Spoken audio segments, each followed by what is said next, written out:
Dear students, welcome back. नमस्ते। प्रिय विद्यार्थियों, राष्ट्रीय लॉकडाउन के दरमियान नियमित कक्षा शिक्षण के अभाव में आप सबकी पढ़ाई, आप सबके अध्ययन अध्यापन में कोई रुकावट न आए, इस निमित्त ऑनलाइन शिक्षण की व्यवस्था अपनाई जा रही है। यद्यपि हम लोग नए हैं, फिर भी यह प्रयास कर रहे हैं कि आपको आसान शब्दों में, सहज से सहज वाक्यों में ज़्यादा से ज़्यादा समझावें और बतावें। आप लोग यदि किसी चीज़ पर शंका हो तो उसको अवश्य पूछें, अपना सुझाव दें ताकि भविष्य में और भी संशोधन हो। माय डियर स्टूडेंट्स,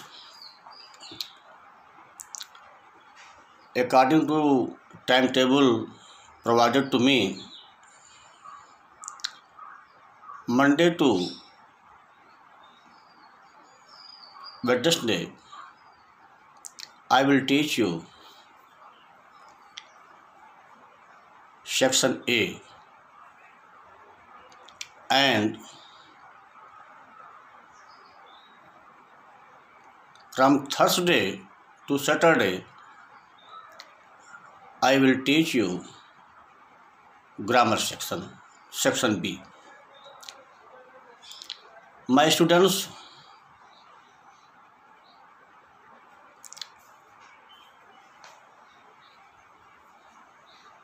अपने अध्यापन के 2.5 दशक 2.5 डिकेड्स में मैंने ये पाया है कि अधिकांश विद्यार्थियों के ग्रामर पोर्शन या उनका ज्ञान जितना होना चाहिए उतना नहीं होता है, बिलो स्टैंडर्ड होता है। इसमें आपका दोष नहीं होता। कहीं न कहीं हम या हमारे शिक्षक ग्रामर पोर्शन के साथ वो न्याय नहीं करते जो उन्हें करना चाहिए। यद्यपि though I am teaching you all in intermediate classes, but it's my duty and responsibility to make you capable English in reading, in writing, and in speaking freely. If anybody wants to be a good orator, good writer, good teacher, good student, are successful in the life, then it is necessary to read grammar carefully, because grammar is backbone of literature. Without backbone we cannot stand. Without grammar we cannot write any correct sentence. So today I will teach you tense. इसलिए मैं आज आपको tense पढ़ाऊंगा। My dear students, आप शब्द जानते हैं, पूर्व कक्षाओं में पढ़ चुके हैं। You have read in your previous classes about word.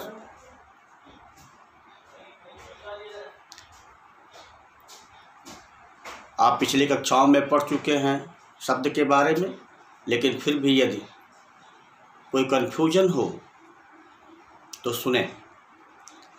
A sound or a word, or many sounds, are group of many words which give a meaningful sentence, meaning.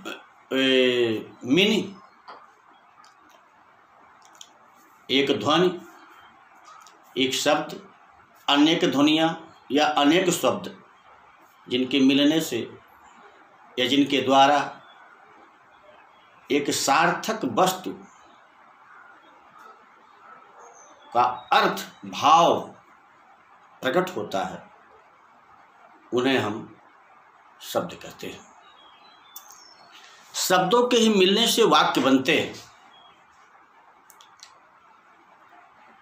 शब्दों के ही मिलने से वाक्य बनते हैं।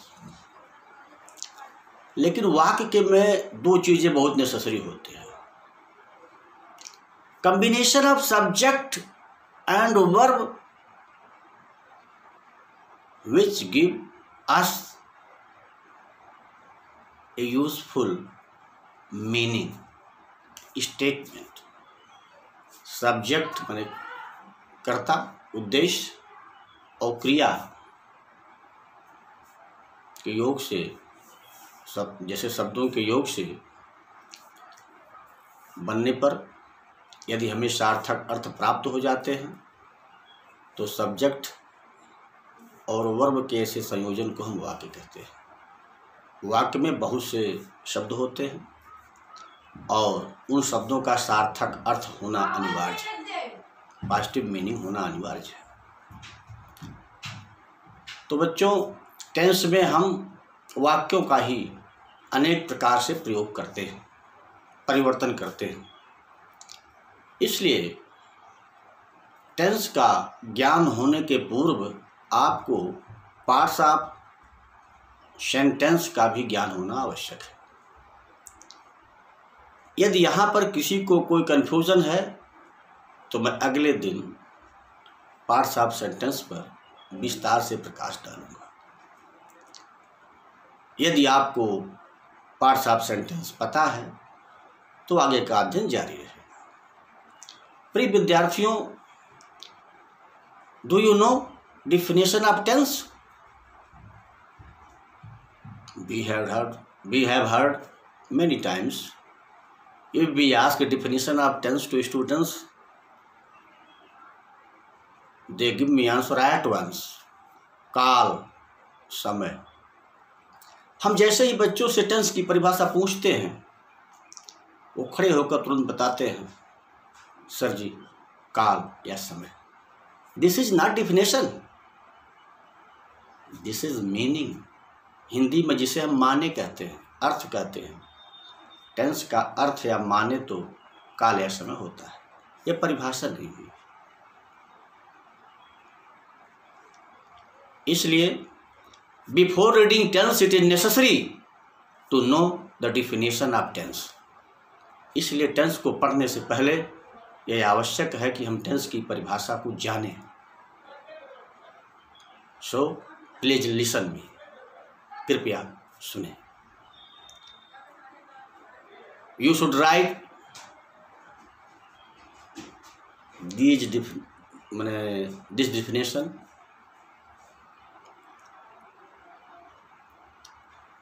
आपको इस परिभाषा को लिखना भी चाहिए।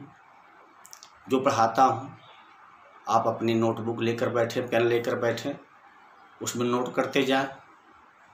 कहीं पर कोई आपको शंका हो, डाउट हो तो वर्चुअल क्लास में व्हाट्सएप पर या वीडियो में कमेंट लिख करके हमें बतावें, मैं पुनः उसको विस्तार से बताने का प्रयास करूँगा। टू एरर इज ह्यूमन, त्रुटि करना मनुष्य का स्वभाव है। मुझसे भी हो सकती है, आपसे भी हो सकती है, लेकिन त्रुटि को सुधारना भी हमारा आपका ही दायित्व है, यही शिक्षक का भी दायित्व है। इसलिए मेरी कहीं त्रुटि हो तो आप बताएंगे और आपको कोई शंका होगी तो मैं उसको निर्मूल करूंगा, आपको डाउट से डाउटलेस की तरफ ले चलूंगा। तो my dear students, definition of tense, you are to hear very carefully, आपको बहुत ध्यान से सुनना चाहिए। डिफिनेशन ऑफ टेंस, टेंस की परिभाषा। Tense is related to time, tense का संबंध समय से होता है। Which is defined by happening of events, जिसे घटनाओं के होने से परिभाषित किया जाता है। If there is no event there is no tense. एक बार पुनः, tense is related to time, tense का संबंध समय से होता है। It is defined by happening of events, tense को घटनाओं के घटित होने के क्रम में से परिभाषित किया जाता है। If there is no event, यदि कोई घटना नहीं होती है, देयर इज नो टेंस, तो कोई टेंस नहीं होता है। जैसे आई एम ऑनलाइन टीचिंग, मैं ऑनलाइन पढ़ा रहा हूँ, पढ़ाना एक इवेंट है। यू ऑल आर रीडिंग, आप पढ़ रहे हैं, that is event.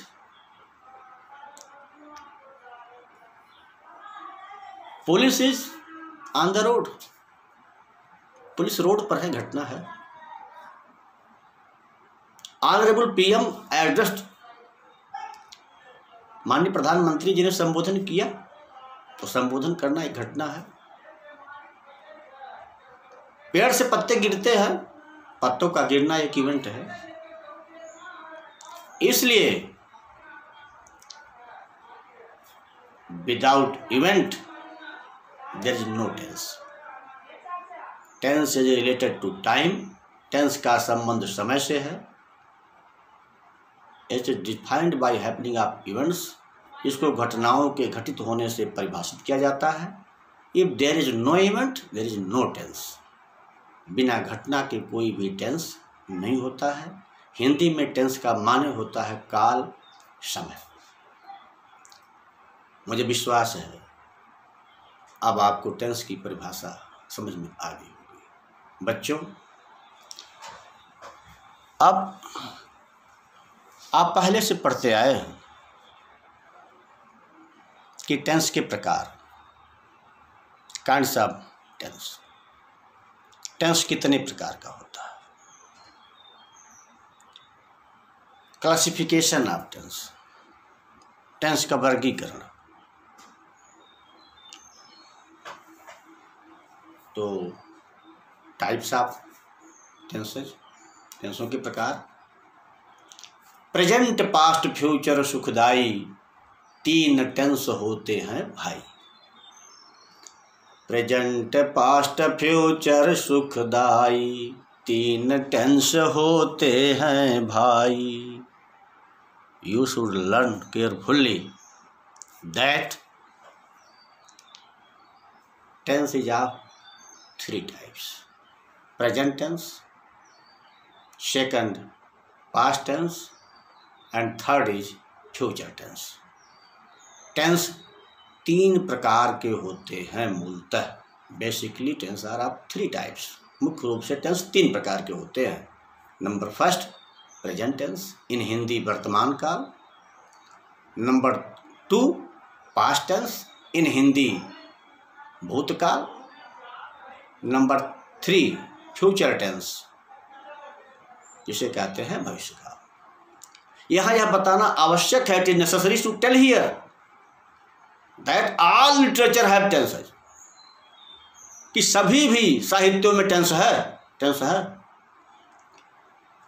We say present tense, past tense, future tense in English literature, English language, but in Hindi language वर्तमान काल, भूतकाल, भविष्य काल। इन संस्कृत आल्सो वर्तमान काल, भूतकाल, भविष्य काल। So my lovely students, so my dear students, you are to learn very carefully that what I am telling you is compulsory in each and every literature, in each and every language. Language. Tense सभी भाषाओं में है। किसी भी भाषा का आप अध्ययन करेंगे तो वहाँ पर टेंस का अध्ययन आपको करना अनिवार्य होगा। इसलिए first of all you are to remember and learn here that present past future सुखदाई 3 टेंस होते हैं भाई। टेंस 3 प्रकार के होते हैं। अब प्रश्न उठता है कि प्रेजेंट टेंस, पास्ट टेंस और फ्यूचर टेंस जो 3 टेंस हो गए, what is definition of present tense? I am saying only about present tense because present tense is on the number first. Present tense की परिभाषा क्या है? प्रेजेंट माने उपस्थित होता है, प्रेजेंट माने वर्तमान होता है जो चल रहा है, प्रेजेंट माने अस्ति होता है। तो प्रेजेंट टेंस का मतलब हो गया वर्तमान काल की घटनाओं का, events of the present time. वर्तमान काल की घटनाओं का वर्णन जो करवाता है, इंग्लिश भाषा के अंतर्गत प्रेजेंट टेंस कहलाता है। बच्चों, माय डियर स्टूडेंट्स, जो टेंस वर्तमान काल की घटनाओं का, evidences of the present time को डिस्क्राइब करता है, उसे हम कहते हैं प्रेजेंट टेंस। वर्तमान काल, वर्तमान काल की घटनाओं का वर्णन जो करवाता है, इंग्लिश भाषा के अंतर्गत प्रेजेंट टेंस कहलाता है। Present tense. अब आगे चलकर बच्चों सभी टेंसों के 4 भेद हो जाते हैं। प्रेजेंट टेंस के भी 4 भेद हैं। आप पिछली कक्षाओं में पढ़ चुके होंगे। एक बार पुनः उनका पुनराभ्यास करते हुए चलिए, रिवीजन करते हुए चलिए। शिप नाम धेय इति 4 भेद। CIPP, CIPP means CIPP। Ship नाम धेय इति 4 भेद, तीनों टेंसों के होते हैं। जिनको इनका ज्ञान नहीं वो हरदम रोना रोते हैं। बच्चों, those people who don't know about this type of classification, they always used to weep because they become unable to write, read and speak any sentence. इसलिए टेंस का ज्ञान, टेंस के प्रकारों का ज्ञान सबके लिए आवश्यक, आपके लिए, हमारे लिए। तो शिप नामधेय, CIPP मीन्स प्रेजेंट टेंस का हम यहाँ पर क्लासिफिकेशन कर रहे हैं, टाइप्स बता रहे हैं। हालांकि यही टाइप्स पास्ट के भी हैं और फ्यूचर के भी हैं, लेकिन यहाँ पर हम सब के आगे जिस टेंस का वर्णन करते हैं उसका नाम पहले जोड़ देते हैं। जैसे सी माने कॉन्टिन्यूअस, तो यहाँ प्रेजेंट का हम वर्णन कर रहे हैं। I am defining only present tense here, so I will write present continuous tense. C for present continuous tense. I means indefinite, तो प्रेजेंट इंडेफिनिट टेंस। फिर पी, 2 पी है, पहली पी प्रेजेंट परफेक्ट टेंस। अगली P जो last वाली है, present perfect continuous tense. These are 4 kinds of present tense: present indefinite tense, present continuous tense, present perfect tense, present perfect continuous tense. ये 4 प्रकार के present tense के भेद हुए। जब हम पास्ट टेंस में जाएंगे तो यहाँ प्रेजेंट सब में लगा हुआ है, वहाँ पास्ट लग जाएगा। फ्यूचर में जाएंगे तो वहाँ पर, या प्रेजेंट यहाँ पर है वहाँ फ्यूचर लग जाएगा, बाकी नाम यही रहेगा। तो सिप नाम ध्येय इति चार भेद, तीनों टेंसों के होते हैं, जिनको इनका ज्ञान नहीं वो हरदम रोना रोते हैं। इसलिए आपको जान लीजिए, रहना चाहिए। अब प्रश्न उठता है कि प्रेजेंट इंडेफिनिट टेंस क्या है। बेटा व्हाई वी राइट इंडेफिनिट, हम यहाँ इंडेफिनिट क्यों लिख रहे हैं? हम यहाँ डेफिनिट क्यों नहीं लिख सकते? इंडेफिनिट का मीन्स होता है अनिश्चित, अपूर्ण। प्रेजेंट इंडेफिनिट टेंस मीन्स वर्तमान अनिश्चित काल। इसमें किसी काम के होने की बात तो होती है, लेकिन वर्तमान में उसकी पूरी सूचना नहीं होती, अनिश्चित होता है। इसलिए इसे कहा जाता है प्रेजेंट इंडेफिनिट टेंस। अब प्रेजेंट इंडेफिनिट टेंस की आप पहचान कैसे करेंगे? बहुत से लोग जानते हैं प्रेजेंट इंडेफिनिट टेंस की पहचान कैसे होती है। तो वाक्य अंत में तातीते,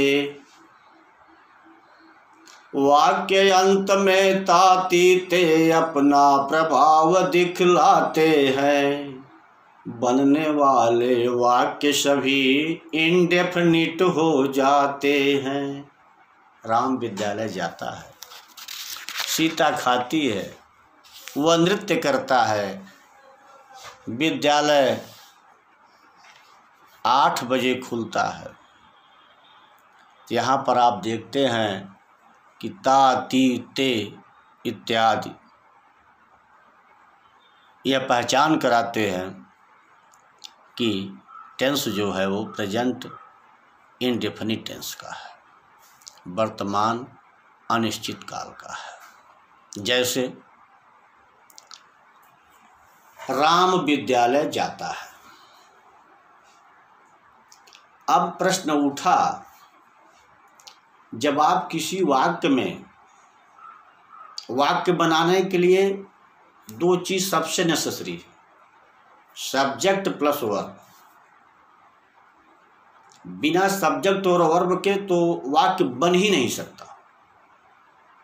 उसके बाद ऑब्जेक्ट, कॉम्प्लीमेंट, बहुत कुछ होता है, क्लॉज, फ्रेज सब होते हैं। लेकिन these 2 things are much more necessary and compulsory to make a sentence. Ram विद्यालय जाता है।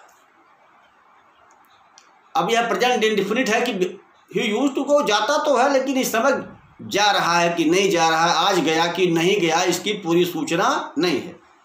जैसे हम अपने कॉलेज में पढ़ाते हैं, लेकिन आज तो नहीं पढ़ा रहे हैं, आज तो घर से पढ़ा रहे हैं। इसलिए यह अनिश्चित है कि आज हम अपने कॉलेज गए हैं कि नहीं गए हैं, यह निश्चित नहीं है। इसीलिए इसको अनिश्चित काल कहते हैं, इंडेफिनिट कहते हैं। तो राम विद्यालय जाता है, हिंदी है, इसको अंग्रेजी में करना है। जब किसी वाक्य में आप हु का प्रयोग करते हैं तो उसका जो उत्तर आता है वह होता है सब्जेक्ट। राम विद्यालय जाता है, आप पूछे कौन विद्यालय जाता है? हु गोज, माने हु। जब आपने लगाया हु तो उत्तर आ गया राम, इसका मतलब राम हो गया सब्जेक्ट। अब जाना एक क्रिया है। अब प्रश्न उठता है कि गो माने जाता, जाना होता है, लेकिन यहाँ जाता लिखना है। राम विद्यालय जाता है, राम विद्यालय जाना है, ऐसा तो वाक्य है नहीं। इसलिए अब जाना को जाता बनाने के लिए हमको क्रिया में कुछ जोड़ना पड़ता है। आप पढ़े होंगे कि क्रिया के अंत में यस या ईएस लगा दिया जाता है, लेकिन बच्चों को तमाम कन्फ्यूजन बने रहते हैं कि कहाँ पर एस लगावें और कहाँ पर ईएस लगावें। कुछ अपवादों को छोड़ दीजिए तो अमूमन ए ई आई ओ यू जब आते Wavell, A E I O you जब आते क्रिया अंत में ई एस लाते।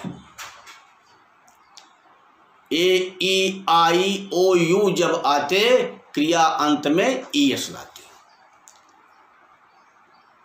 जहाँ पर वावेल आते हैं प्रेजेंट इंडेफिनिट टेंस में हम जब प्रयोग करते हैं तो उनके अंत में ई एस लगा देते हैं। ई है तो एस लग जाता है, ई एस हो जाता है। अब यहाँ पर गो क्रिया है, गो में अंतिम वर्ड है ओ। ओ क्या है? वावेल है, जिसे आप स्वर कहते हैं।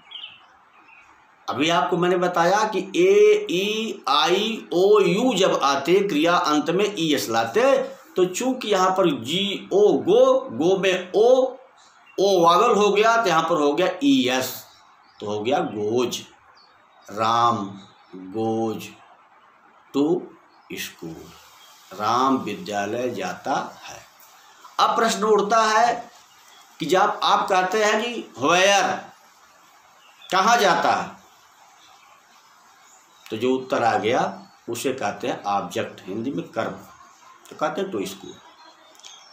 तो राम गोज टू स्कूल, यह हो गया प्रेजेंट इंडेफिनिट टेंस का साधारण वाक्य। जैसे अब प्रश्न उठता है कि ये कहाँ पर लगते हैं, तो है कि ही सी इट जब आते हैं, ही सी इट जब आते हैं साथ में ई एस लाते हैं। ही सी इट जब आते हैं साथ में ई एस लाते हैं। जहाँ पर ही सी इट का प्रयोग होगा, किसी नाम का प्रयोग होगा, नाउन का प्रयोग होगा, वहीं पर क्रिया के अंत में वावल होने पर ई एस का प्रयोग होता है। राम एक नाउन है, इसलिए वहाँ पर गोज हो गया। लेकिन आई वी यू दे जब आते, आई वी यू दे जब आते, यस या ई एस नहीं लगाते, तब यस और ई एस नहीं लगाते। जैसे मैं पढ़ाता हूँ, आई टीच, टीच पढ़ाना, यहाँ पर यद्यपि एच है, वावेल है, कॉन्सोनेंट है, लेकिन यहाँ पर ना तो यस लगेगा और ना तो ई एस लगेगा। क्यों? आई वी यू दे जब आते यस या ई एस नहीं लगाते, तब क्रिया के अंत में प्रेजेंट इंडेफिनिट टेंस में यस ई एस का प्रयोग नहीं करते। केवल ही सी इट जब आते हैं तो वावल के साथ ई एस और कॉन्सोनेंट के साथ यस का प्रयोग करते हैं। तुम जाते हो, यू गो। क्यों? आप जानते हैं कि संस्कृत हिंदी में भी 3 पुरुष होते हैं, प्रथम पुरुष, मध्यम पुरुष, उत्तम पुरुष। और अंग्रेजी में भी there are 3 persons in English too, अंग्रेजी में भी 3 पर्सन होते हैं, first person, second person, third person. थोड़ा वहाँ पर समझने का डिफरेंस है, बात एक ही है। संस्कृत में स तौते तम तौताम ये प्रथम पुरुष है, त्वम युवाम यूयम ये मध्यम पुरुष है, अहम आवाम वयम उत्तम पुरुष। अंग्रेजी में he she it first person, you, वहाँ पर तम युवाम यूयम है, यहाँ पर यू है सेकंड पर्सन। IVS वहाँ पर आम आवाम वयम उत्तम पुरुष है, यहाँ पर फर्स्ट पर्सन। कहने का मतलब I we you they first person, he she और यू जो है यहाँ पर सेकंड पर्सन, और स तौते यानी ही सी इट जो है थर्ड पर्सन होता है। तो बच्चों अब प्रश्न उठा कि यस और ईएस कहाँ लगते हैं, तो मेरे विचार से आपको यह आ गया होगा। अब बच्चों इसी वाक्य का आपको निगेटिव अगर बनाना हो तो कैसे बनाएंगे। राम विद्यालय जाता है या वह विद्यालय जाता है, तो निगेटिव बनाने के लिए होता है ही सी इट जब आते हैं तब डज नॉट लगाते हैं। ही सी इट जब आते हैं तब डज नॉट लगाते हैं। जहां पर थर्ड पर्सन होगा, नाउन होगा, वहां पर प्रेजेंट इंडेफिनिट टेंस में निगेटिव बनाने के लिए डज नॉट का प्रयोग करते हैं। लेकिन ध्यान देते हैं कि यहां पर डू शब्द होता है। साधारण वाक्य में जो गोज है वहां पर डज नहीं लगा है, लेकिन अब डज लगेगा निगेटिव बनाते समय, इसलिए गोज का ईएस कट जाएगा, वहां केवल गो ही रहेगा। डज लगने के बाद क्रिया में यस ईएस नहीं लगते। वह विद्यालय जाता है, he goes to school, simple sentence. लेकिन इसको निगेटिव बनाना है तो ही सी इट जब आते हैं तब डज नॉट लगाते हैं। He does not go to school, he does not go to school. Sita रोती है, Sita weeps, Sita does not weep, weep, weeps नहीं, वीप। अब प्रश्न उठता है कि सेकंड पर्सन और फर्स्ट पर्सन में क्या होगा। तो आता है आई वी यू दे जब आते, आई वी यू दे जब आते अपने संग डोंट को लाते। आई वी यू दे बहुवचन क्रियाओं के साथ यहाँ पर डोंट का प्रयोग होता है। जैसे मैं बाजार जाता हूं, आई गो टू मार्केट।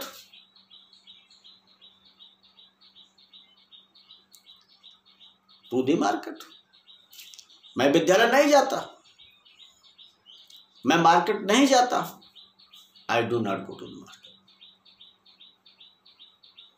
यहाँ पर डू का प्रयोग होगा, यहाँ पर डज का प्रयोग नहीं होगा। तो आई वी यू दे जब आते अपने संग डोंट को लाते, ही सी इट जब आते हैं तब डज नॉट लगाते हैं।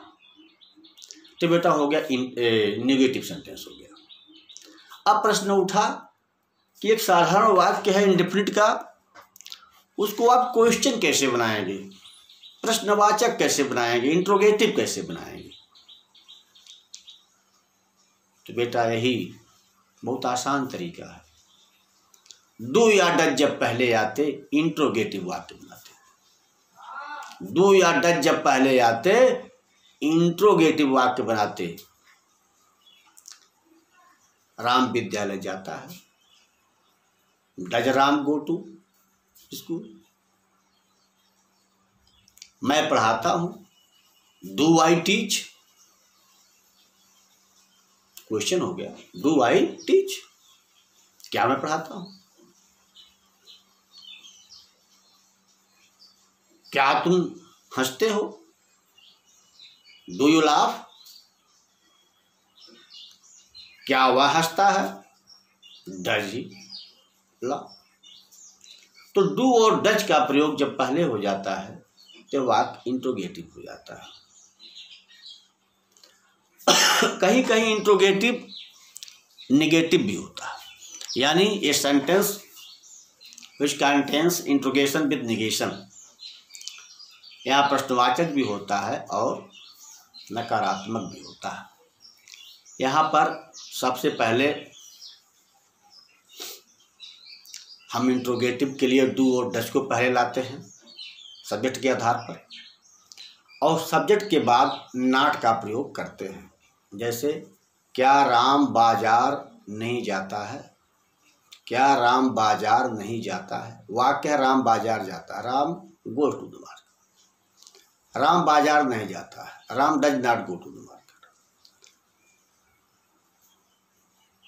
क्या राम बाजार जाता है?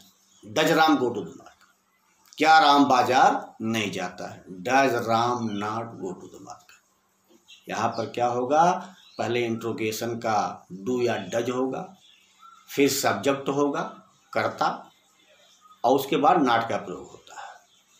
इस प्रकार प्रेजेंट इंडेफिनिट टेंस के 4 प्रकार के वाक्य बनाने बड़े सहज हैं। यदि आप को कोई दिक्कत हो तो पुनः इस वीडियो को देख करके शंका होने पर हमसे पूछ सकते हैं, मैं सदैव रेडी हूँ। दूसरी बात, it's my humble and polite request to you are, एक मित्र के रूप में, एक शिक्षक के रूप में, एक अभिभावक के रूप में, माध्यमिक शिक्षक संघ अम्बेडकर नगर के अध्यक्ष के रूप में, माध्यमिक विद्यालयों के जिला रेड क्रॉस सोसाइटी के अध्यक्ष के रूप में, स्काउटिंग गार्डिंग के सहायक जिला कमिश्नर अम्बेडकर नगर के रूप में मैं आप लोगों से विनम्र अनुरोध करता हूं कि कोरोना बहुत ही खतरनाक वायरस है, इसे मजाक न समझें। इसका इलाज अभी तक ढूंढा नहीं जा सका है। सावधानी ही सुरक्षा है।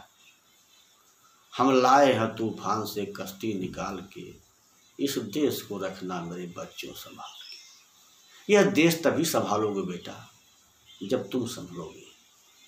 इसलिए आपका स्वस्थ रहना और सुरक्षित रहना स्वस्थ भारत के निर्माण के लिए बहुत ही आवश्यक है। सो काइंडली, इसलिए विनम्रतापूर्वक ओबे all directions, all rules and regulations given by competent authorities। इसलिए सक्षम पदाधिकारियों द्वारा जो भी आदेश दिए जाते हैं उनको आप पूरी तरीके से पालन करें। अपने माता पिता का सम्मान करें। अधिकारी होने के लिए आज्ञाकारी होना अनिवार्य है। यदि आप आज्ञाकारी नहीं होंगे तो आपको कोई अचीवमेंट प्राप्त नहीं होगा। इसलिए सहन शक्ति को अपने अंदर उत्पन्न कीजिए। गुरु कुम्हार शिष्य कुंभ है, गड़ी गड़ी का है खोट। गुरु एक कुम्हार की तरह है जो बर्तन बनाता है तो थपुआ से मार मार कर बर्तन को सीधा करता है, सुंदर करता है।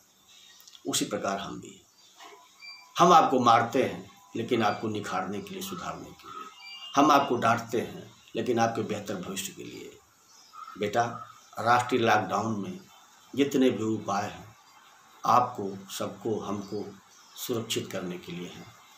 आज लॉकडाउन के नाते ही हम लोग ऑनलाइन हैं और अब प्रयास करेंगे, अभी तो नए नए हैं, कि प्रायः हम ऑनलाइन आपको पढ़ाते रहें। कक्षा शिक्षण शुरू होगा तो उसके उपरांत भी, कक्षा के बाद भी पढ़ाते रहें।